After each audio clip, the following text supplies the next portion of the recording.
Welcome to my new series. Over 10 videos, I'll be taking you on a road trip across the USA, narrating one horror story from every state. From the mountains to the valleys, and from killers to urban legends, we'll discover why you sometimes have to be brave in the land of the free. Question is, which part of the country has the most chilling story to tell? Well, there's only one way to find out. So sit back, relax, and get ready for a trip down Route 666. It's gonna be a bumpy ride.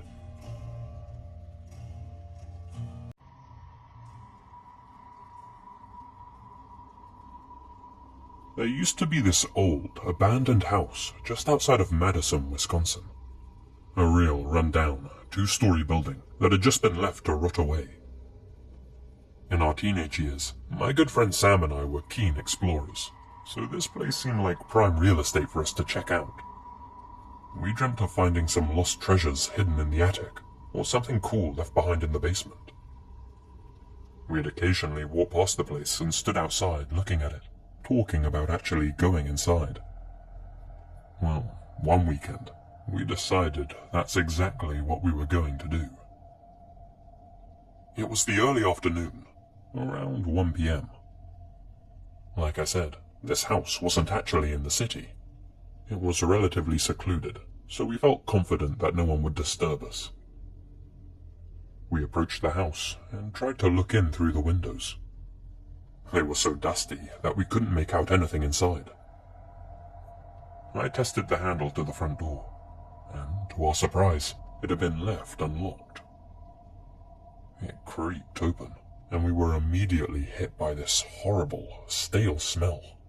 The kind of stench that so many abandoned places have. "Hello?" Sam shouted, half joking, half serious. There was, of course, no reply, so we stepped into the dark hallway and tested the light switch. No power, so no dice. Because of the dirty windows, there was hardly any light coming into the house, so it took a moment for our eyes to adjust to the darkness. Once they had, we crept into the living room on our left, both of us a little nervous and excited at the same time. Those emotions turned to confusion when we saw what was inside. There, set up on a tripod, was a large video camera. It looked completely out of place. This house had obviously been deserted for many years, and all of the furniture inside was old and decaying. Yet there stood a brand new camera, set up and ready to go. It stood out like a sore thumb. It was pointing at the wall.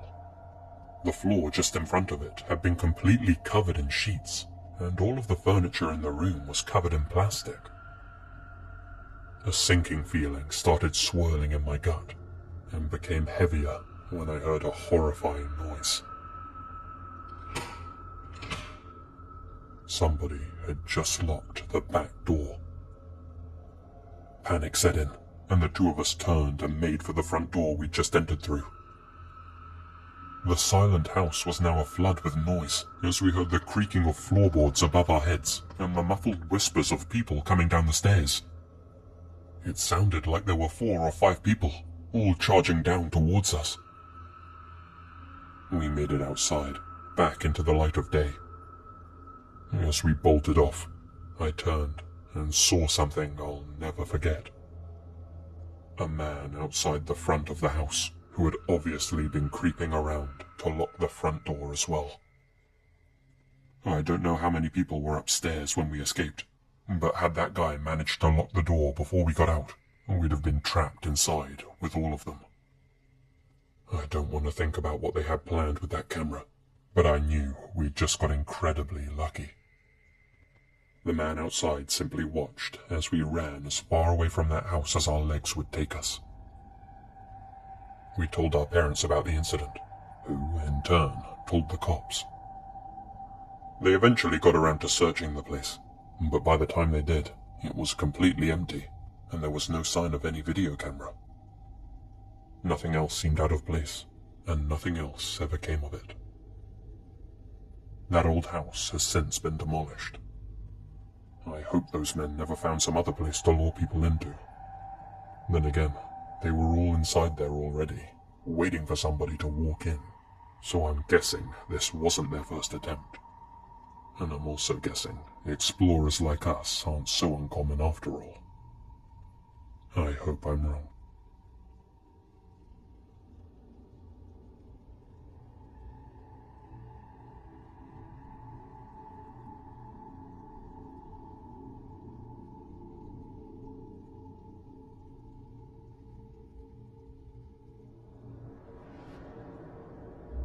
Back in the late 70s, early 80s, my aunt used to work at this, let's call it a gentleman's club out in Anchorage. Not as one of the dancers actually, but as a bartender, serving drinks to the red-blooded males of Alaska. It was the usual clientele. You know, the bored younger guys looking for some fun, the desperados who didn't have a wife or girlfriend to go home to. And of course, the married guys who did, but who were in no rush to go back and see theirs. The club had plenty of regulars, and my aunt got to know most of them. You have to be pretty sociable to be a bartender, especially in a place like that. Anyway, there was this one regular. He was always polite and friendly, albeit a little shy. He had acne scars and glasses, and my aunt figured that he'd never been a hit with the ladies, not even in his younger days. That's why he was always at the club, she reckoned. But he was always the best tipper, so my aunt naturally became friendly with him. By all accounts, he was a nice guy, and after a while, he started opening up to my aunt. One day, he even invited her to a birthday party that he was having at his home. He said that it was going to be a huge shindig, with lots of people coming over. He even offered to give her a ride there, saying it wasn't far from the club. Well, that was nice and all, and my aunt was flattered, but she told him that she had something else she had to do that night. Honestly, she felt a little bad about saying no, but this guy was a customer, and she didn't want to mix business with pleasure. Not to mention, something didn't quite ring true about his story. This guy was the stereotypical nerdy type of guy. It didn't seem likely that he was going to be having a huge party with tons of guests. On top of that, several workers from exotic clubs had disappeared in the area in recent years. She figured it was smarter to be safe than sorry. My aunt said that the guy seemed quite disappointed. There was no big tip that night. Time went by, and eventually, the guy stopped coming to the club altogether. My aunt completely forgot about him. Then, several years later, she was hit by a blast from the past. There, on the television, was the picture of a man. His name appeared under the picture on the screen. Robert Hansen. He captured at least 17 women, brought them back to his shack in the Matanuska Valley just north of Anchorage, and then hunted them. I mean, literally hunted them for sport. He'd release them into the wilderness, give them a head start, and then hunted them down with a rifle and a knife. Once he had killed them, he'd keep pieces of their jewelry as souvenirs. His final victim managed to escape his clutches, and thankfully, Hansen was arrested for his heinous crimes. My aunt has no doubt in her mind that he planned on playing a sick little game with her as well. A little game of life and death. I heard somewhere that 5 out of every 1,000 people go missing in Alaska. I'm just glad my aunt wasn't one of them.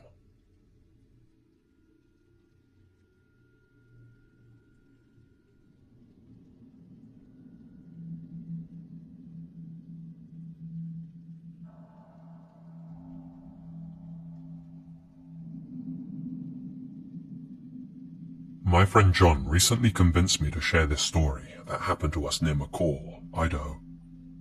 We'd like to hear what you all make of it, because it sure beats the hell out of us. John's parents owned a lakeside cabin, and we had decided to spend the weekend there with our other friend Tom. We just planned on kicking back with a few beers, going out and enjoying nature. This place was quite a ways out of town, pretty much in the middle of nowhere. Not another living person around for miles in any direction. We shared some laughs on our journey there, talking about all the things we were going to get up to. The place was a small but stunning log cabin, overlooking this picturesque little lake. We spent what was left of the daylight unpacking, cracking open cold ones, and swimming in that lake. We dived off the wooden dock into the water, cannonballing each other and just generally having a fun time. Nighttime rolled around, and the three of us were playing cards inside the living room area of the cabin. It was a nice, peaceful evening, and we were starting to wind down after the long day. Now, it was a relatively quiet night, but at around 11 p.m., things became real silent. Any rustling outside had stopped, along with the sound of the breeze and the hooting of birds. Out of nowhere, this eerie silence just filled the air. There was nothing suggesting danger, but we all looked at each other, like we all felt something strange in the atmosphere. It's hard to explain, but for a few seconds, the nothingness felt like something horrible.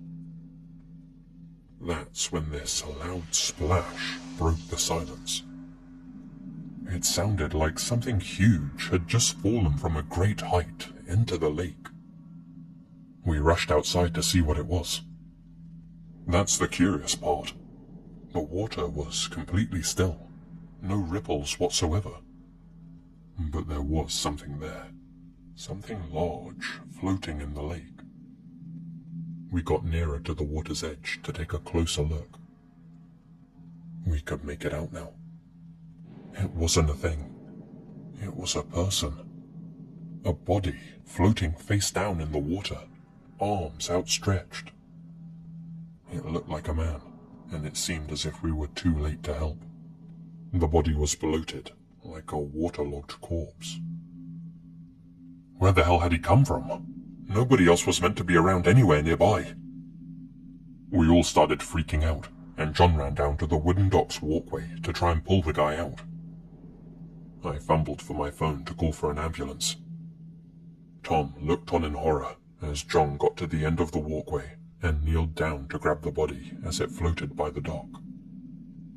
As I was on the phone, I heard John shriek. Something had spooked him real bad. Tom ran to his aid, but John came rushing back to intercept him, pale as a ghost. Guys, there's nothing we can do for him. He's gone. Come on, let's get back inside. Upon hearing this, Tom looked concerned. Dude, he said, we can't just leave him there. We have to get him out. Tom started moving towards the body. No, Tom, said John. Not you. Come on, back inside, now. John's tone was so serious. I hadn't heard him speak like that in the longest time. It kind of frightened me, to be honest, and it definitely convinced Tom, who turned back and hurried inside the cabin. We all waited in the living area for the ambulance to arrive, looking outside every now and then to see the body still floating face down in the water. The old red and blue lights took a long time to get to us, but as soon as they pulled up, we rushed out to greet them. We told them about the body in the lake and went to point it out to them. But that's the thing. It wasn't there. The corpse was nowhere to be seen. Where the hell had it gone? Had it sunk? Divers searched the small lake and found no trace of a body whatsoever. The water was empty. There were absolutely no tire tracks near the cabin. Nothing unusual or out of place. Nowhere for anyone to go. Where the hell had the corpse gone? The man had been face down in the water for ages. He wasn't exactly in any condition to just stand up and walk away. If this was some guy just messing with us, we had no idea how or why. This whole experience shook me up pretty bad, but I honestly wouldn't be sharing this story if it wasn't for what John told me. Remember that John shrieked? Well, he hadn't told us what scared him so much that night because he didn't want to freak Tom out. But, in private, John confessed to me what had happened. He said that as he leant down to examine the body, the corpse's head turned up to look at him. Its hand grabbed his arm. Its face was charred, its eyes milky white. "It looked at me, bro," said John. "It looked at me and it said, 'Why you, not Tom?'" John told me this with complete sincerity, and I, for one, believe him. We've never been back to that cabin since, and I think we'll keep it that way.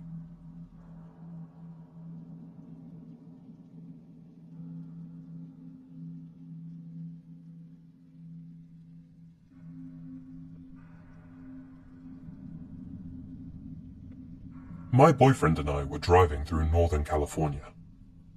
This was some time ago now, so I forget which city we were heading to. We were only going to take some pictures. My boyfriend was a photographer, and he needed to snap something specific for work. We didn't know where we were going, and we took a wrong turn somewhere. We ended up in the middle of Nowheresville, so we pulled on over to the side of the road to work out where the hell we had gone wrong. As we were discussing directions, this rusty old pickup truck comes moseying on down the road behind us. It pulls up just behind our car, and this tall, beardy, cowboy-looking fella steps out. He approaches the driver's side window of our car. My boyfriend winds it down. Instantly, the smell of booze hits us. This guy reeked of it. The man asked where we were headed. We told him. "Oh yeah, well, that's just up yonder in these hills. No more than a couple of miles," he said in a deep, gravelly voice. His throat had obviously been punished by years of alcohol abuse. "You just need to take a quick picture, right? It's easier if you just get in with me. I'll drive you back here afterwards." He kept on aggressively insisting that we get in his truck with him, that he'd drive us up into the hills to our destination. "Get in. Come on, I'll take you. Get in." I knew this guy wasn't to be trusted. So many bad vibes. My boyfriend, on the other hand, was on the verge of getting out of our car and joining him. Had I not been there, I'm sure he would have. I hit the lock all doors button and told my boyfriend to floor it. He looked confused, but obliged. As we sped away, we heard the guy shout something. Since my boyfriend's window was still open, we heard him clear as day.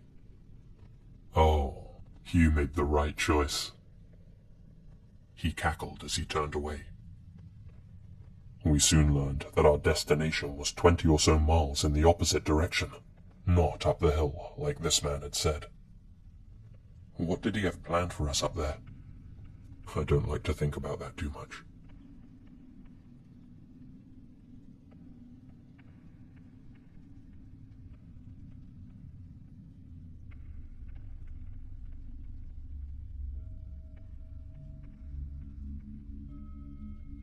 Where I live, semi-rural East Tennessee, we have our very own version of Freddy Krueger.